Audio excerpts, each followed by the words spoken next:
Mirëmbrëma, mirë se erdhët edhe sot në Pak nga të gjitha. Sot do të flasim për art.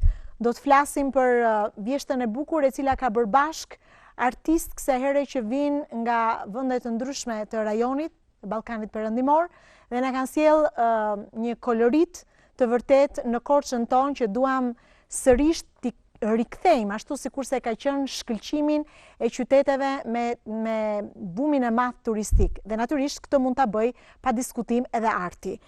Ngjyrat e Ballkanit Perëndimor vjen për herë të parë në qytetin e Korçës, për herë të parë vjen kolonia e artistëve vizual të Ballkanit Perëndimor Korça 2025 dhe unë kam kënaqësinë të kem të ftuar jo vetëm kuratorin kësaj kolonie artistësh, por edhe dy prej artistëve të shumt të cilët janë bashkuar kësaj kolonie që vjen për herë të parë në këtë formë në Korçën tonë.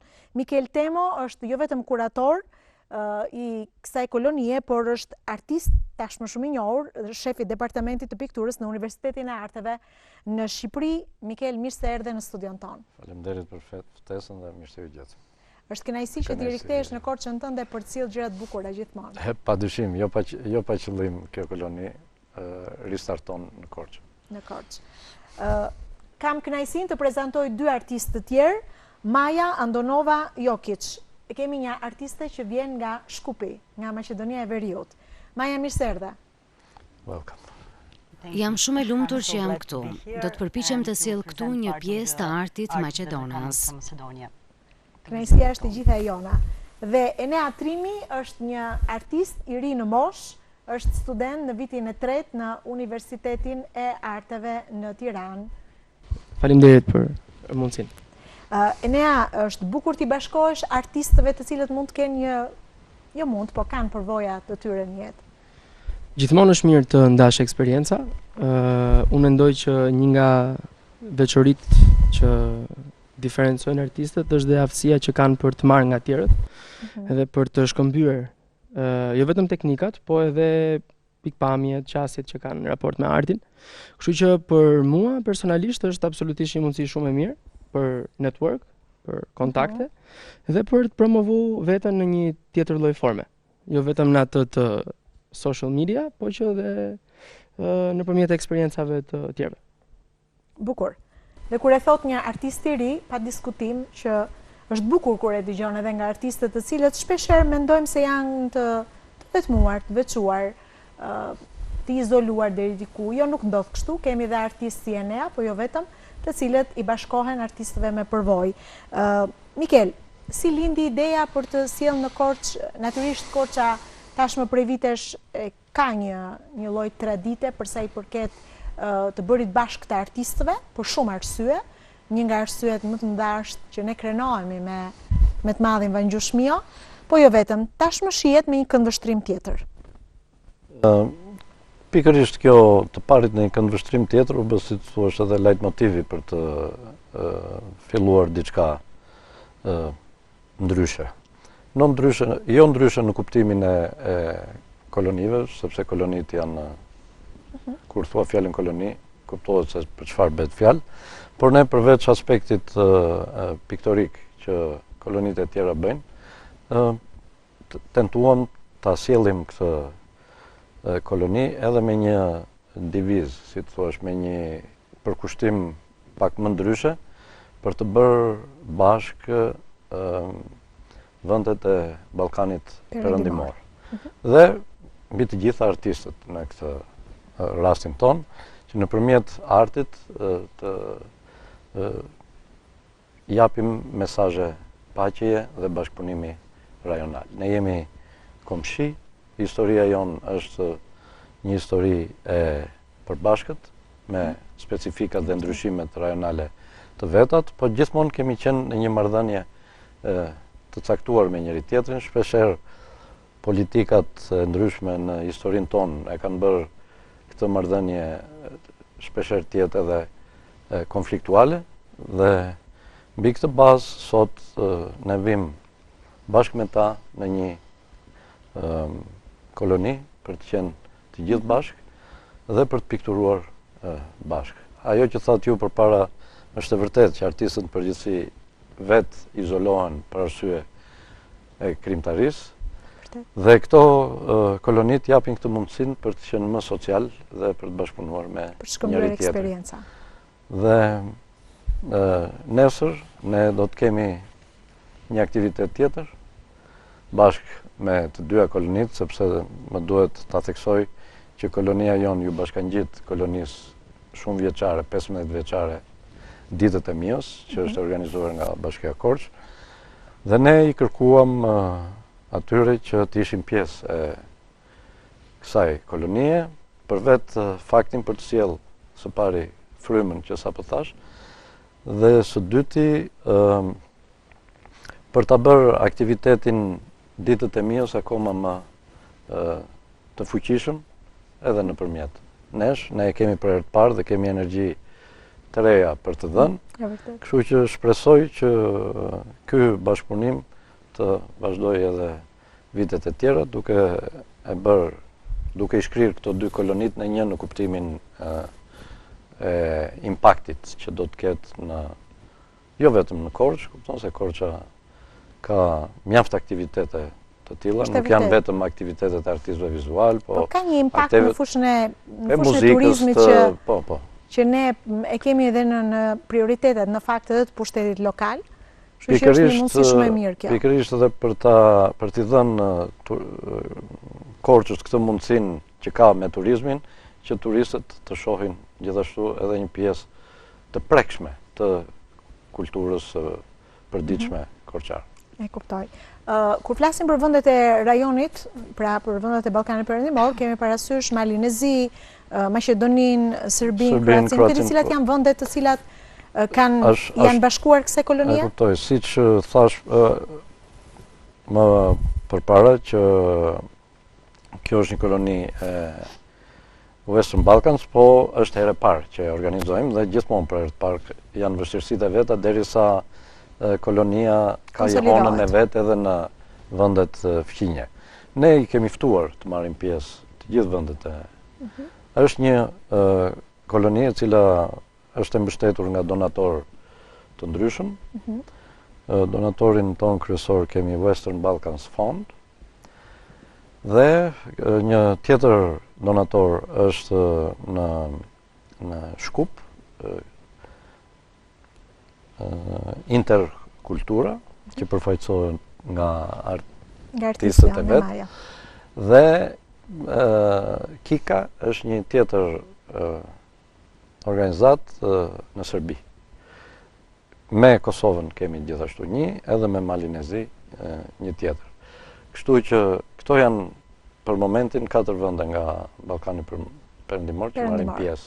Sigurisht është edicioni i parë dhe gjithmonë, po duhet ta pranojmë, ndoshta ka edhe artist skeptik. Gjithmonë do ketë. Ne jemi skeptik edhe me veten tonë, kështu që kjo nuk do të mungoj, por ashtu siç thash, duke qenë se është një aktivitet i cili mbështetet nga organizata të ndryshme, ne kemi bërë kërkesa edhe Kroacisë, edhe Bosnjës që të gjojnë, domethënë t'i bashkohen kësaj iniciative. Dhe ne po punojmë që Shkupi në 2028 do të jetë qendra e kulturës evropiane. Dhe po mundohemi që të marrim pjesë edhe në këtë, të shkojmë ne atje tashmë. Shumë bukur. Meqense Shkupi do të jetë i tillë. Nuk e di nga informacionet që keni, po do t'i pyes dhe vetë artistët sa kanë hulumtuar përpara se sa të vinë në Korçë, se disa prej tyre mund ta kenë për herë të parë që e shohin qytetin. Të gjitha grupet që kanë ardhur, si nga Maqedonia ashtu dhe nga Serbia, e kanë për herë të parë. Për herë të parë. Sepse përzgjedhja është bërë në vendet e tyre respektive, nga OIQ-t me të cilat ne kemi bashkëpunim. Ne nuk i njihnim përpara, por megjithatë për të ndihmuar njohjen ne patëm një webinar para disa muajsh ku ishte një shifër jo e vogël participantësh dhe online ne si thua e njohëm njëri tjetrin me aq sa na lejoi. Por praktikisht po i njohim tani që janë këtu.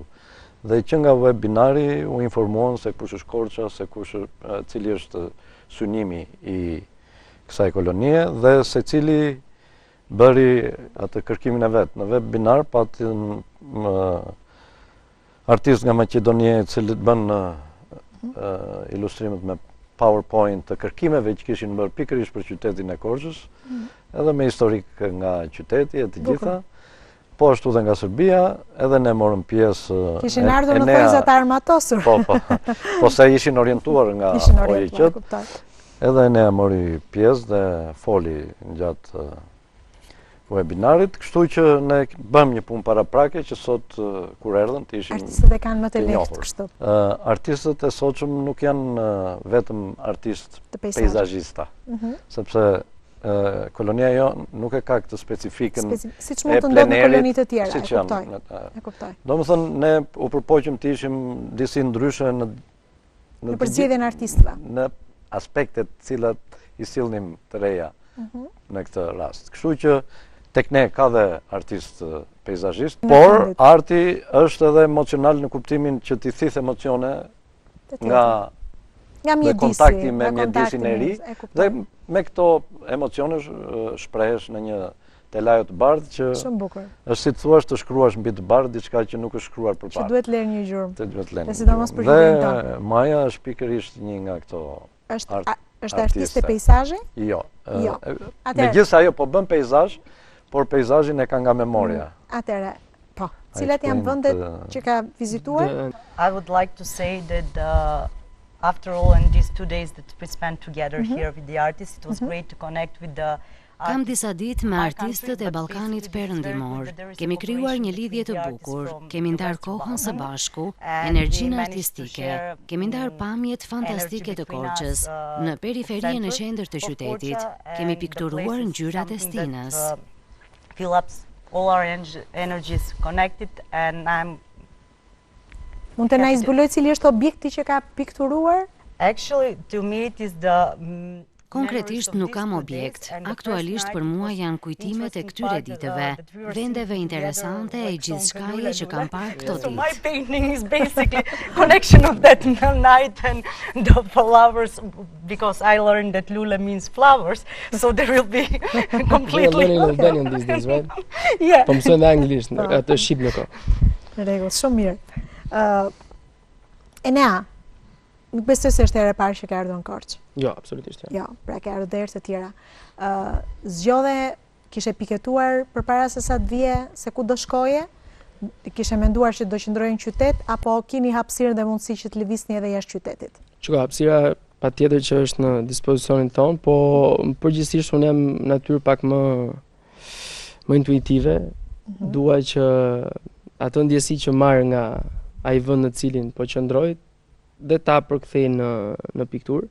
Kështu që nuk është se bëra një ide përpara se çfarë do prodhoj. Absolutisht kam një lloj marrëdhënie shumë të mirë me Korçën, sepse një nga pyetjet që i bëra të ftuarve që ishin jo shqiptar ishte energjia. Ka një lloj energjie Korça që mbase ta jep nga arkitektura, mbase ta jep nga historia që shumica e njohin, që nuk di ta shpjegoj, por që kam dëshirë gjithmonë që ta interpretoj nëpërmjet veprës. Dhe këtu absolutisht gjeta ngrohtësinë edhe nëpërmjet artistëve të tjerë që të krijojmë një lloj harmonie të gjithë si grup dhe të kemi mundësinë që të jemi sa më komod për të bërë artin tonë ashtu siç ne duam. Ke arritur të hedhësh diçka, mund të mos jetë një vepër e përfunduar, po drejt fundit. Shiko, jo vetëm një, janë 3 në fakt, po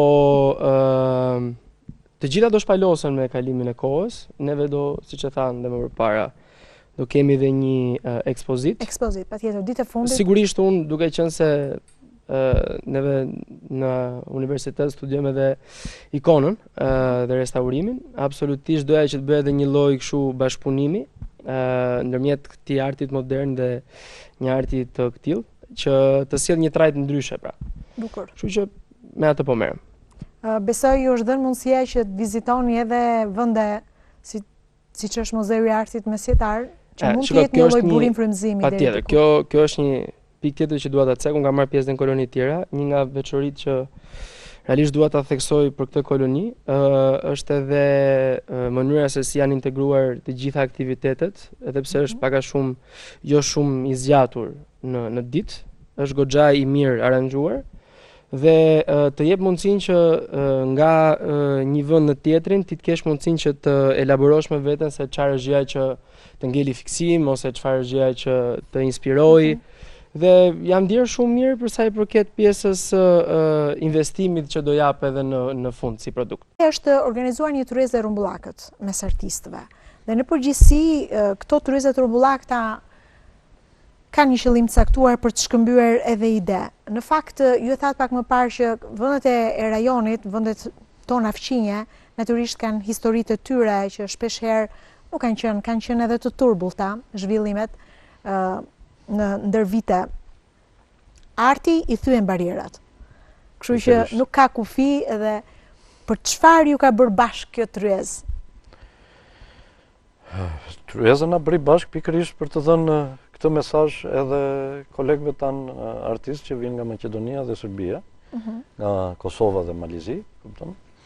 Dhe në këtë tavolinë të rrumbullakët u fol për marrëdhënien që ne duhet kemi me njëri tjetrin, marrëdhënie të fqinjësisë mirë dhe shkëmbimi i artistëve dhe hapja e ekspozitave në vendet respektive, bashkëpunimi me OIQ-t e tjera, ky ishte synimi kryesor i round table-it. Mikel, ka ndodhur më parë që të organizohen koloni në këto vende dhe ku kanë patur mundësi artistë shqiptar të ftohen? Po, koloni bëhen edhe në Kosovë, bëhen edhe në Malzi, ne kemi qenë në ato koloni, unë kam qenë si vjetë në Malzi, edhe në Maqedoni, jo, në Serbi jo akoma, në Maqedoni, në Strug. Dhe aty ka artistë ndërkombëtar që marrin pjesë. Edhe janë edhe shqiptarët e Shqipërisë, shqiptarët e Kosovës, edhe shqiptarët e Maqedonisë në koloni të tilla. Por pikërisht ndryshimi që kishte kjo jona në raport me të tjerët ishte që ne kishim një webinar ku fol rreth projektit dhe u kuptua situata mbi të cilën do të ndërtohej e gjithë perspektiva e kolonisë dhe që vjoj me round table-in ku u fol për këtë procesin e integrimit midis njëri tjetrit si artist gjithmonë. Nuk mund të vesh kufi në tavolinat të tilla, sepse fjala është e lirë dhe gjithë secili shprehet sipas mënyrës së tij. Ishte round table-i për mua e konsideroj mjaftueshëm të suksesshëm dhe patëm prezent edhe përfaqësuesit e këtyre OIQ-ve të cilët suportonin kolonin tonë. Dhe ashtu siç thash, një nga këto aktivitete të pikturimit live në parkun West Park. Aty kemi gjetur një ambient ku të 40 piktorët do të pikturojnë së bashku mbi të njëjtin kanavac. Dhe grupet e piktorëve do të zvendësojnë njëri tjetrin duke pikturuar mbi të njëjtën kanavac, duke shtrezuar historinë tonë dhe ndjesitë tona mbi të njëjtën kanavac. Dhe këtë pastaj do t'ja dhurojmë qendrës kulturore. Shumë bukur, drejt në vërtim shumë i bukur. Si një moment të bashkëpunimit midis shumë bukur. Duke qenë që jemi edhe pjesë e kolonisë ditët e Mios, kështu që i takon qendrës kulturore të ketë një kujtim. Tani, pavarësisht se kemi pak vende, unë po të themi si hera e parë që është kemi pak vende që janë bashkuar kësaj kolonie, po gjithsesi artistët vinë edhe për shkak edhe të moshave të ndryshme, po edhe të vendeve nga shkolla të ndryshme, arti. E ndjeni ju këtë kur punohet një lloj diference? Po patjetër që e ndjejmë dhe kjo është një nga arsyet pse bëhemi bashkë për të ndarë jo vetëm bisedat midis nesh, por për të ndarë teknikat teknikat. Dhe perceptimin e gjithë secilit që vjen nga momenti i ardhjes, i zbritjes në Korçë, kupton? Njeriu kur zbret në një vend direkt ka një aromë ndryshe dhe kjo aromë ndryshe është ajo pikërisht që përfaqësohet në fakt Mikel këtë e them sepse për disa vitesh kam ndjekur koloni edhe në teren dhe kam vënë re për shembull që kishte një dallim mes teknikave që përdornin artistët nga Kosova me artistët nga Shqipëria. Vjesh re edhe kur ditën e fundit pikturat në ekspozit paraqiteshin, nuk e di pse ato dalloheshin për shkak të teknikave që përdornin. Në një farë mënyrë pranohet të shkëmbehen ide të tilla, pra tentojnë artistët të përqafojnë teknika të reja? Disi kësaj pyetje ju përgjigja një çik më përpara dhe thash që artistët e kolonisë tonë nuk janë thjesht peizazhista, por ka dhe artistë të tjerë të cilët shprehen në një mënyrë ndryshe. Dhe piktorët kosovar, të cilët ju përmendët, janë pikërisht edhe ata pjesë e këtyre artistëve që shprehen ndryshe, jo nëpërmjet peizazhit. Jo se s'ka peizazhista atje, ne njohim artistë Kosovës që janë të integruar në artin figurativ, por në përgjithësi janë artistë abstrakt. Abstrakt. Që, si të thuash, i përkasin një pikturë më tepër shpirtërore, të ndjesive që ata marrin gjatë qëndrimit. Ndërsa një peizazhist i merr ndjesit kur është përpara peizazhit, drejt për drejt. Kjo përbën edhe atë diferencën që juve sapo pyetët që a ekziston një dhe pse ekziston. Dhe është e vërtetë që ekziston një diferencë, është njësoj si të krahasosh trupin me shpirtin. Nëse njëra është pikturë shpirtërore, po e banalizoj, si të thuash, pak për ta bërë të kuptueshme, dhe piktura figurative, piktura e trupit, po jo se s'është shpirti brenda. Kështu që të dyja janë të integruara brenda të njëjtës shprehje. Enea, duke qenë se je dhe i ri në moshë, të ka bërë përshtypje ndonjë nga artistët që janë pjesë e kolonisë, diku ku tani është pak i vështirë ti veçosh, po dikë që ka goditur të ty, që pse jo kërkon ndoshta ti jesh pak më afër për të marrë diçka, për të përfituar diçka nga ai. Shikoj, përgjithësi secili ka marrëdhënien e vet me të lajon edhe zgjedh një rrugë të caktuar. Unë më kot shpreha në fillim fjalës që njeriu merr nga eksperiencat e tjerëve, sidomos artistët e kanë obligim, po nuk mund të veçoj një, thjesht ditë them këtë që eksperienca dallohet, dhe është e vërtet shprehja që kërkohen orë pune dhe duhen kilometra për këtë maraton. Absolutisht talenti është një nga gjërat, po duhet t'ulesh dhe të punosh vazhdimisht. Për të mos bërë ndasi dhe për efekt e kuptoj. Për të qenë pak më fleksibël me këtë gjë, nuk do ndaj, po ditë them që dallohet eksperienca. Maja, sa e njeh ti artin shqiptar? To be honest, actually now I had more time to learn and to meet more Albanian artists.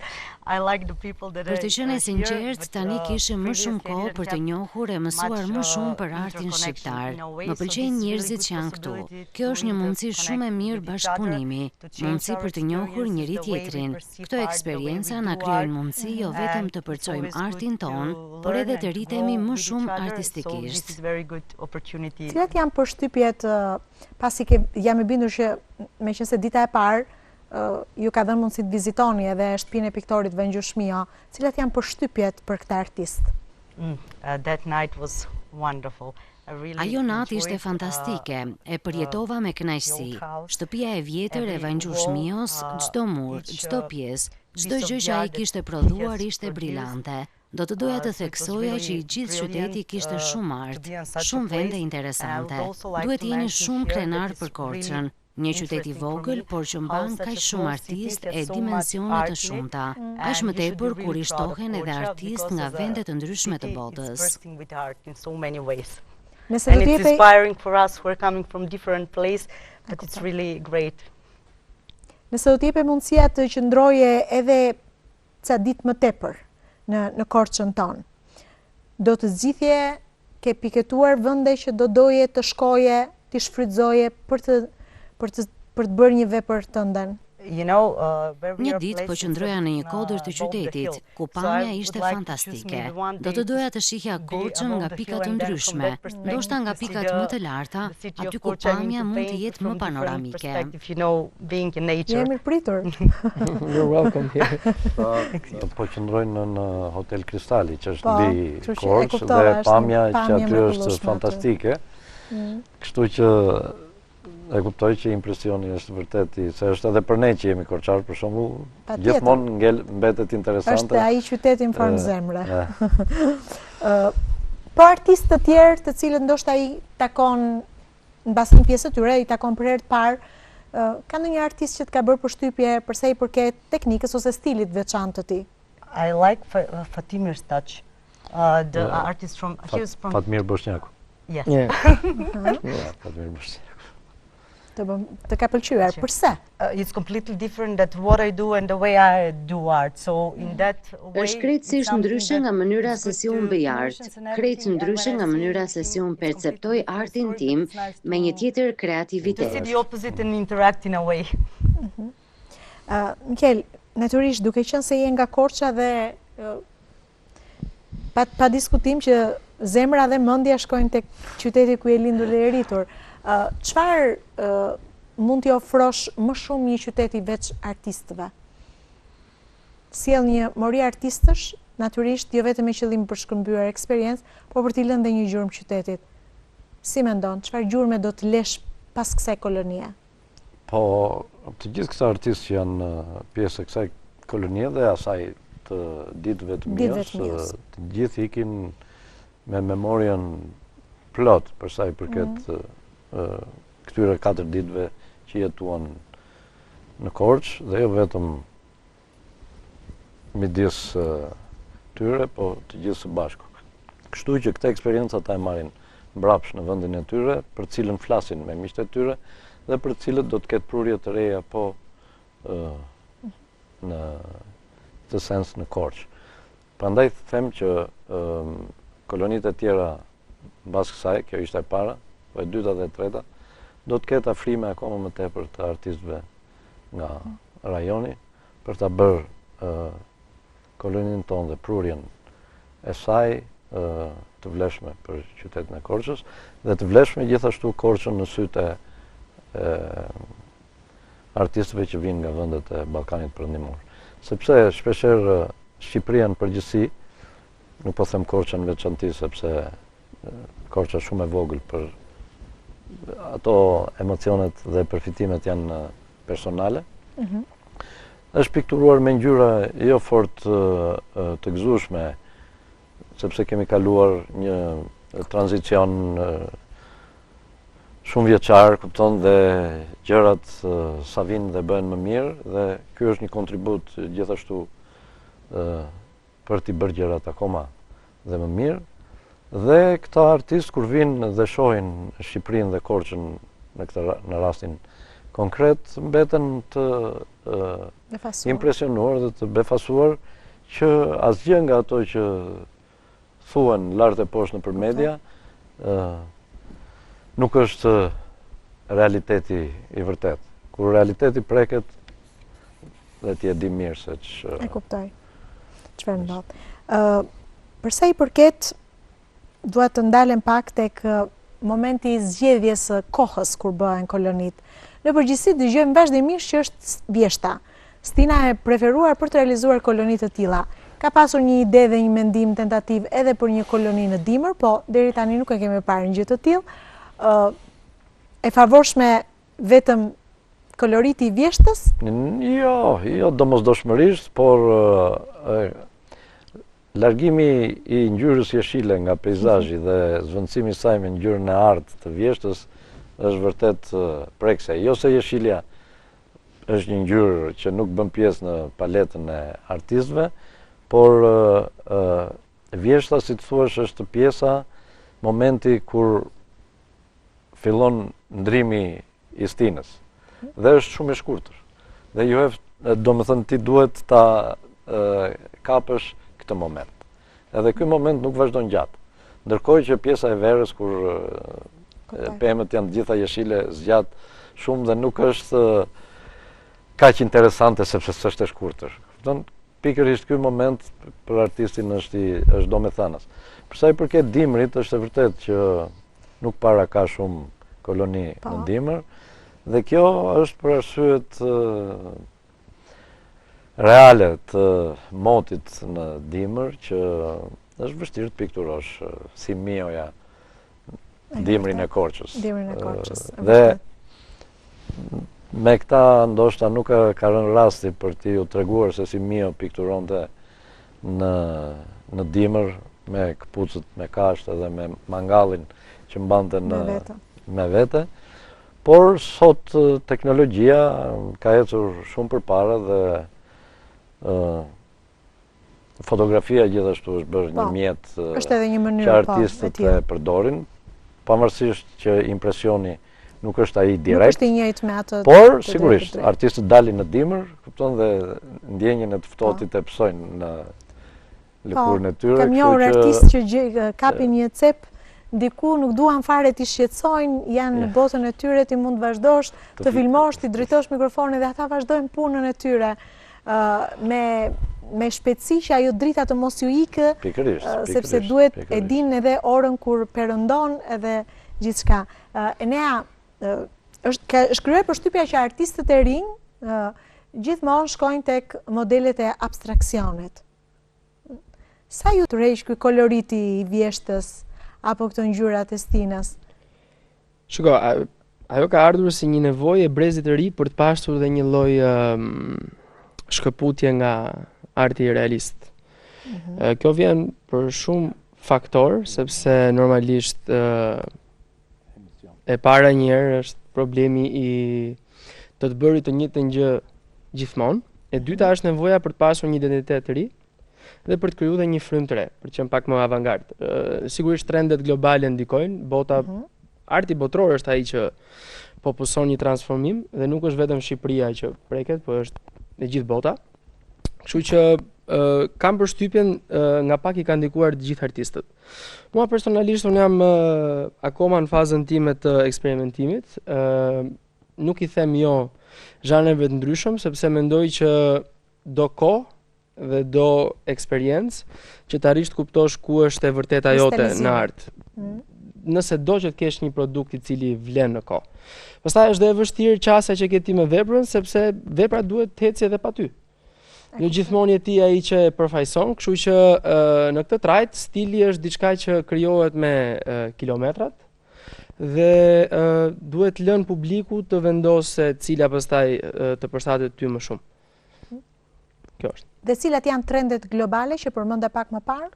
Shiko, abstraksioni që ju përmendët dhe më përpara, patjetër është një frymë që vazhdon të aplikohet dhe zhvillohet nga breziri. Po kam përshtypjen që në këtë trajt dhe kubizmi etj. Domethënë, paktën vitet e fundit kemi parë këtë tranzicionin e artit në forma të ndryshme. Absolutisht po dalin dhe forma të ndryshme arti. Pra jo vetëm ato që ne jemi mësuar, janë shumë lloje artistësh. Kështu që nuk është se ka më një kufizim. Arti tani është goxha më liberal dhe më i lehtë për të prekur nga njerëz ndryshëm. Secili mund të shprehi emocionet e veta në formën e vet. Ashtu siç tha, edhe ne sot ka shumë forma të shprehjes. Por jo të gjitha këto forma të shprehjes mund të bëjnë një koloni. Kështu që mbeten të bëjnë koloni disa artet, cilat mund t'i bëjnë njerëzit bashkë për të punuar bashkë. Ka arte të tjera për shembull si punë arte vetë instaluara që bën, të janë arte individuale që kanë një grup pune që punohet për të, domethënë dhe ato janë në grup, po është një artist që i bën ato.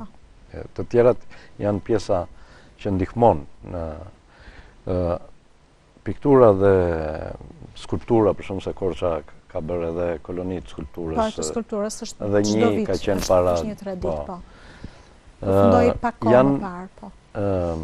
I përkasin artit pjesës tradicionale, jo kontemporane në kuptimin e zhvillimit të arteve të reja. Ka festivale për shembull të filmit të shkurtër, nëse keni ato bëjnë pjesë edhe ato në fushën e artit.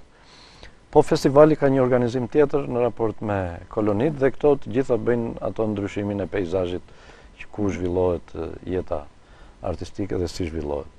Kështu që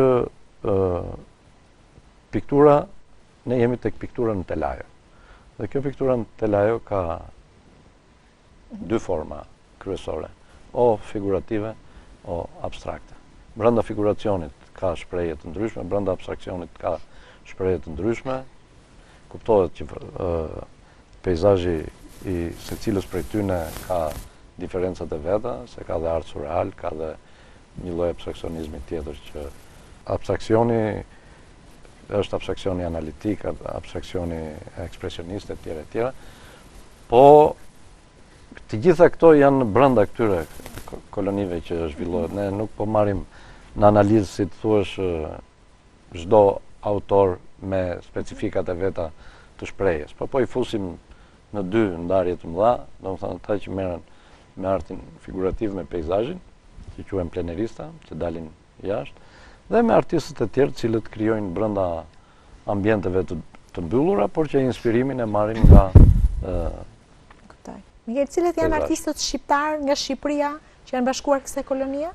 Po, ne jemi 4 vetë nga Shqipëria, jam unë, është Enea, është Fatmir Boshnjaku dhe Helidon Haliti. Dhe Helidon Haliti, i cili qysh pas vitit 2010 që u kthye në Shqipëri, solli me vete sigurisht edhe një kredit të bukur nga Greqia edhe pastaj e konsolidoi edhe në Shqipëri. Dhe vazhdon me sukses. Dhe vazhdon me shumë suksese, vërtet. Ju jeni dhe pedagog edhe besoj çdo ditë takoni të rinj të cilët mund t'ju sjellin edhe një frymë të re.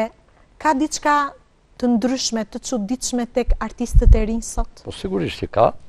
Bides ajo është, si të thuash, tharmi për të zënë bukën. Çfarë sjellin artistët e rinj? Artistët e rinj ecin bashkë me teknologjinë. Po. Dhe ecin me të njëjtën shpejtësi që ecën teknologjia. Kurse artistët si unë, apo që janë mësuar me një lloj tjetër shpejtësie, kupton?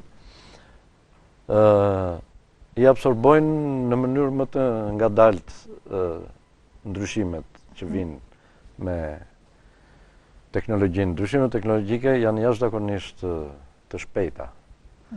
Dhe kërkon një vrapus të mirë për ta ndjekur mbrapa. Dhe këtë energji e kanë pikërisht brezi i ri për ta bërë këtë. Do kthehem pak pikërisht tek ajo që tham që arti sot vjen në forma edhe në sugjerime të tjera edhe për ata që nuk janë artist, po do të pyes pak më vonë se dua të shkoj te Maja, ta pyes pak për jetën artistike në Shkup.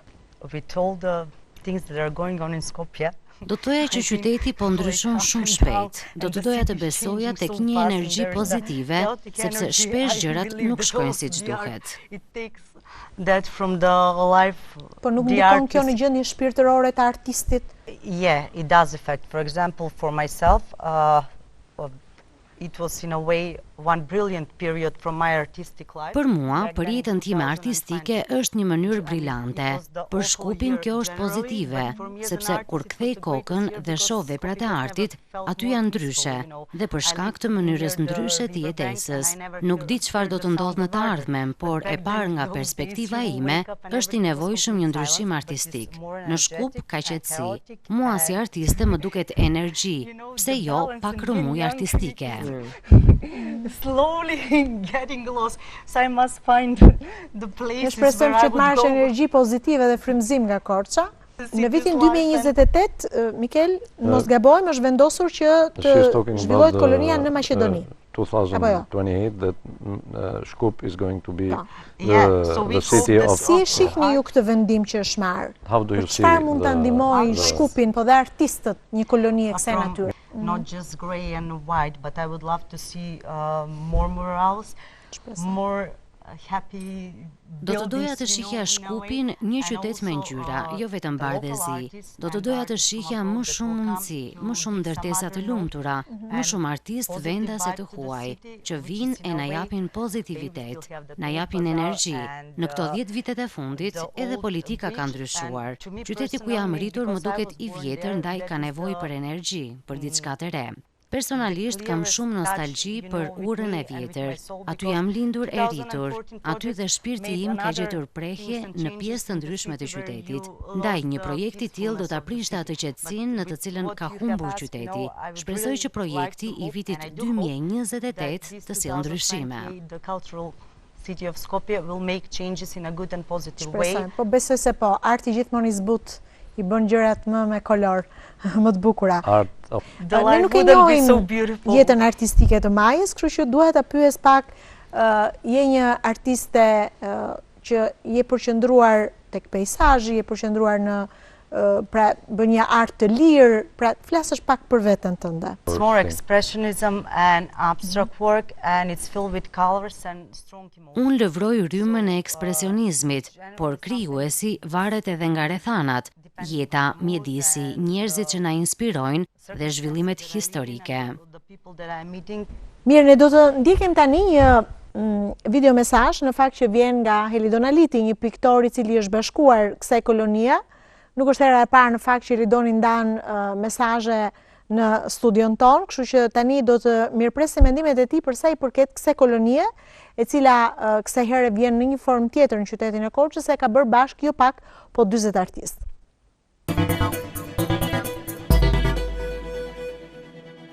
Simpoziumi Eastern Balkan në fakt ishte një gjetje goxha origjinale, kur bashkëpunojnë në vendet shije krijon një harmoni shumë interesante. Gama artistëve përzgjedhje e tyre ishte vërtet goxha atraktive, pra njerëz që punojnë, njerëz që bashkëpunojnë nga të gjitha vendet, si nga Maqedonia e Veriut, si nga Serbia, si nga Kosova, Malizi.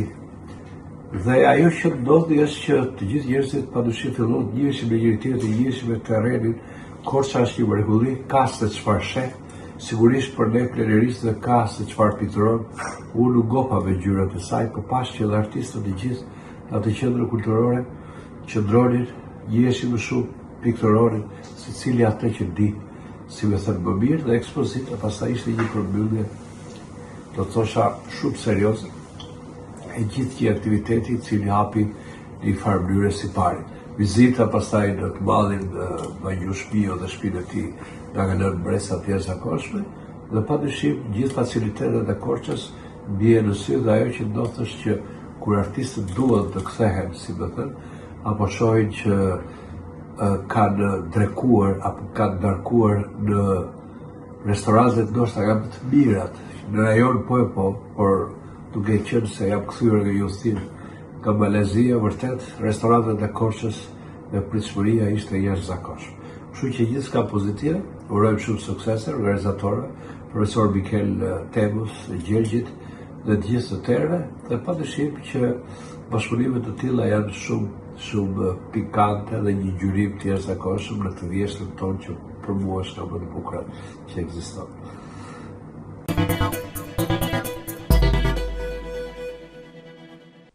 Mikel, unë dua t'i kthehem pak asaj që nisëm pak më parë.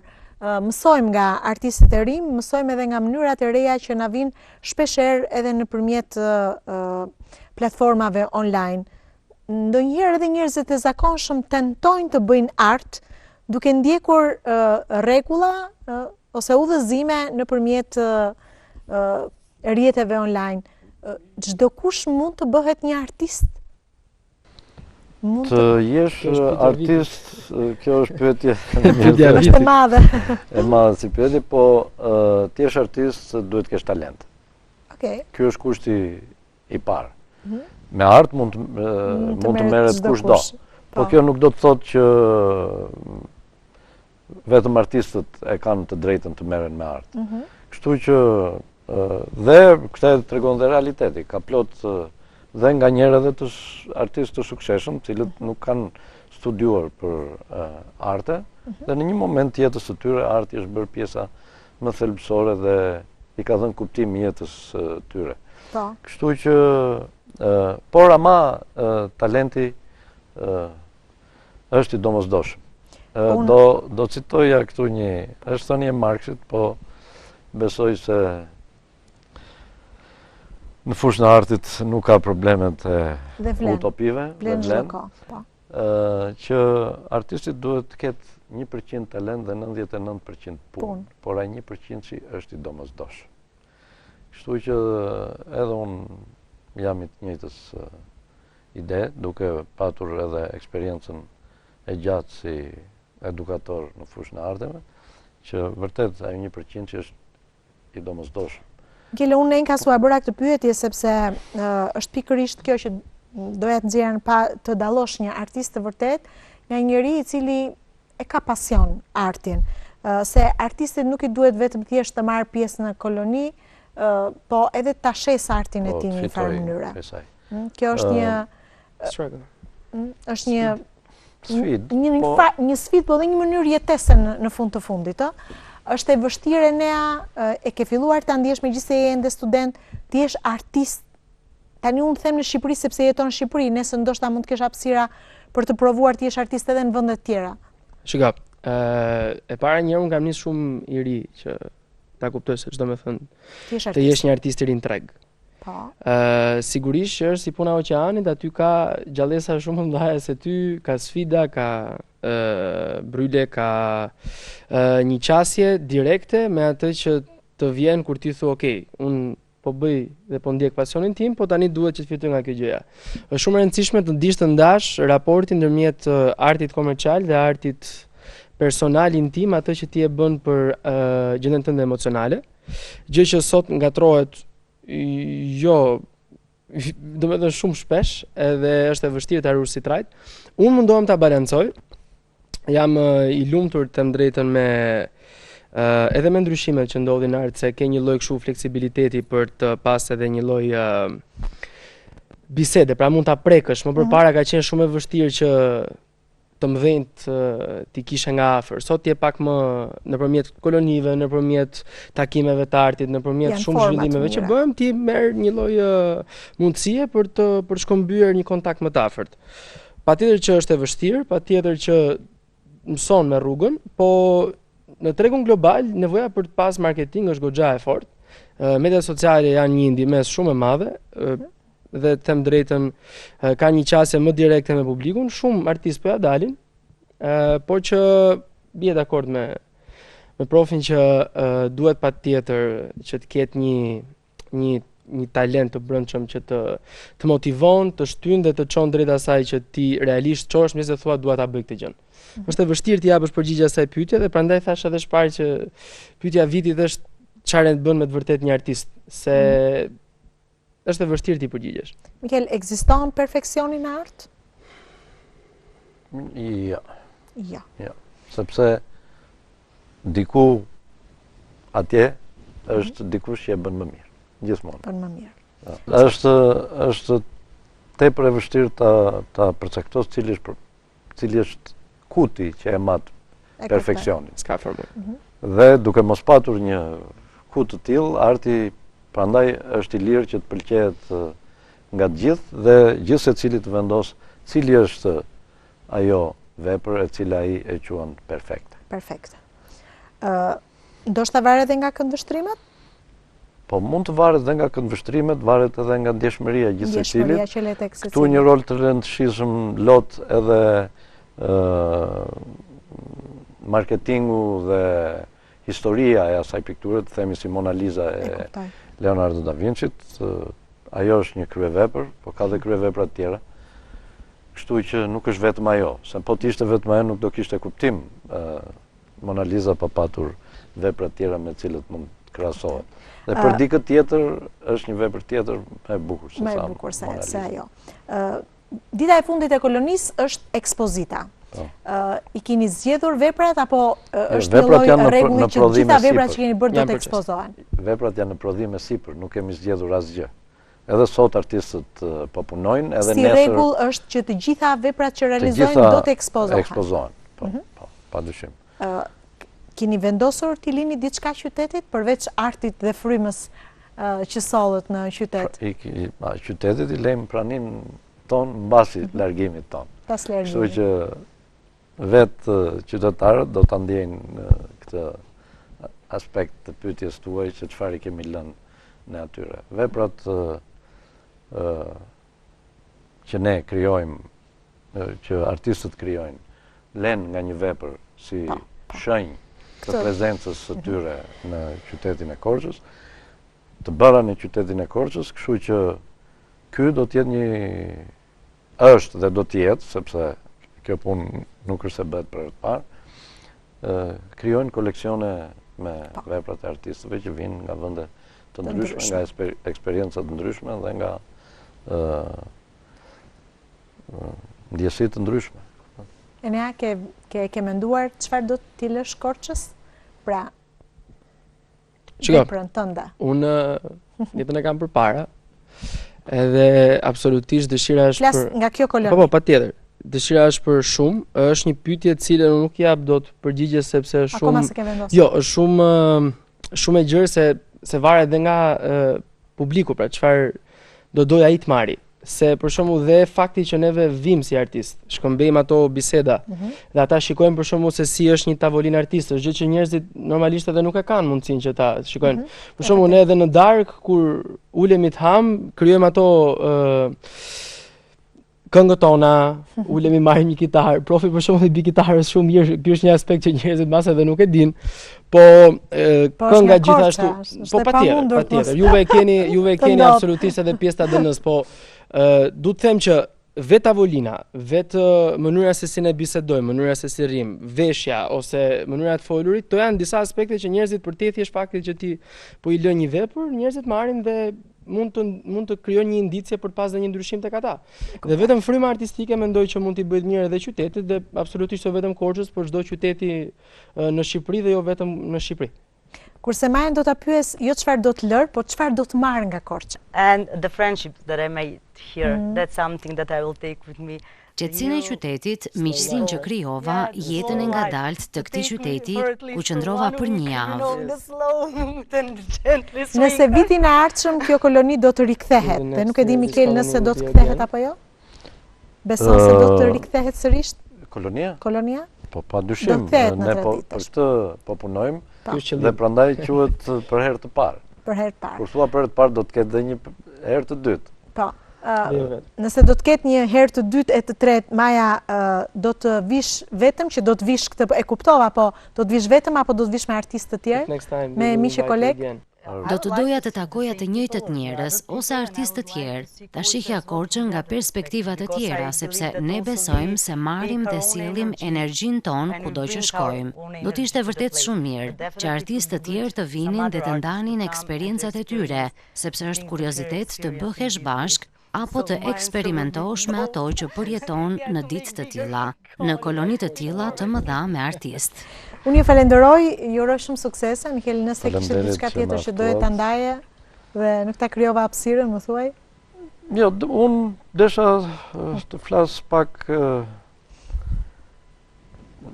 disi e preka, domethënë këtë bashkëpunimin me ditët e Mijës. Dhe vërtet e quaj diçka që e quaj njërisi për ne, që edhe ditët e Mijës dhe kolonia jon. Po është një vlerë që I shtohet ditëve të Mijës. Edhe kjo bëhet për herë të parë. Domethënë është një eksperiment I bukur ishte ky që bëm me ditët e Mijës. Deshiu besoni që doli me sukses. Ne ndam shumë gjëra me ta, po, me shumë sukses dhe ky sukses do jetë I pranishëm atë ditën që do të hapim ekspozitën, edhe nesër që kemi demonstrimin, do jemi të 40 artistët aty për të bashkë bizetuar vizualisht me njëri tjetër. Bukur, do jetë shumë e bukur. Ju urojmë shumë suksese, do vim t'ju shohim. Enea shumë suksese. Je I mirëpritur se artistët e rinj I mirëpresim gjithmonë që kësaj herë të vish edhe ti bashkë me miqe të rinj të tjerë, kolegë të tjerë, që studentë të tjerë që vinë nga qytete të tjera për të mbushur me frymëzim nga Korça. Ju mirëpresim. Ju urojmë shumë suksese. Faleminderit. Mirë, ishte kënaqësi për mua që të mirëprisja në këtë studio pak nga të gjitha Mikel Temon, që është kuratori një kolonie që i bashkohet ditëve të mio, ose që vjen të rësisht për herë parë në një formë ndryshe, pra bëheshe fjalë për ngjyrat e Ballkanit Perëndimor, ose për artistë që u bën bashkë nga vendet e Ballkanit Perëndimor, në fakt nuk janë gjë tjetër veçse një kontribut i shtuar në fakt në bashkëpunime rajonal, po dhe një vlerë e shtuar për turizmin e qytetit tonë. Ju falenderoj që na zgjodhët sërish edhe sonte në këtë mbrëmje të sejntes, do të rishihemi sigurisht me të tjerë të ftuar. Natën e mirë.